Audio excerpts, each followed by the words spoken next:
myself Dr. Henny Lahir, consulting MD physician at Dawal Orthopedic and Surgical Hospital, Kasi Plaza, Kamrej. લાલચોડા કડવા પાટીદાર યુવક મંડળ તરફથી જે અમૃતમ કીટનું વેચાણ કરવામાં આવ્યું છે એ કીટ આપણે કઈ રીતે લેવાની છે એના વિશે આપણે આજે જાણીશું. તો આ કીટ જે પેશન્ટને છાતીમાં દુખાવો થાય, એ અસહ્ય દુખાવો હોય અને એ દુખાવો ડાબા હાથ તરફ કે કમરના ભાગ તરફ જતો હોય, સાથે આપણે શ્વાસ લેવામાં તકલીફ થતી હોય, પરસેવો છૂટવો, ગભરામણ થવી, આ બધા લક્ષણો જો આવતા હોય તેના માટે આ કીટ ઉપયોગી બને છે. આ કીટમાં ટોટલ આપણે 3 ગોળીઓ છે. તો આ ગોળી કઈ રીતે લેવાની એ તમને સમજાવીશ. આ જે હાર્ટ શેપની નાની ગોળી છે એ તમારે જીભની નીચે મૂકવાની છે અને બાકીની જે 2 ગોળીઓ છે એ પાણીથી પીવાની છે.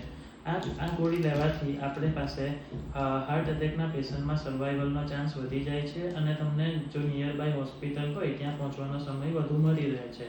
હોસ્પિટલ પહોંચ્યા પછી તમે આ ગોળી લીધી છે એની તેમના સ્ટાફને કે ડૉક્ટરને જાણ કરવી જરૂરી છે. Thank you.